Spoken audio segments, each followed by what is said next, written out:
Jumlah pasien demam berdarah di Indonesia menjelang akhir April 2020 masih naik turun.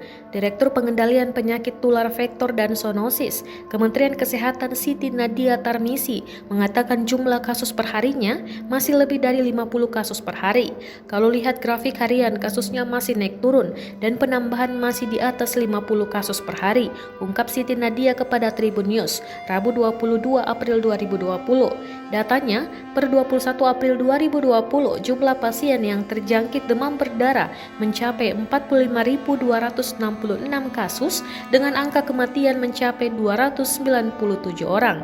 Pasien tertinggi terjadi di Jawa Barat sebanyak 6.337 kasus, NTT 4.679 kasus, dan Lampung 4.074 kasus, Jawa Timur 3.622 kasus, dan DKI Jakarta 2.288 kasus.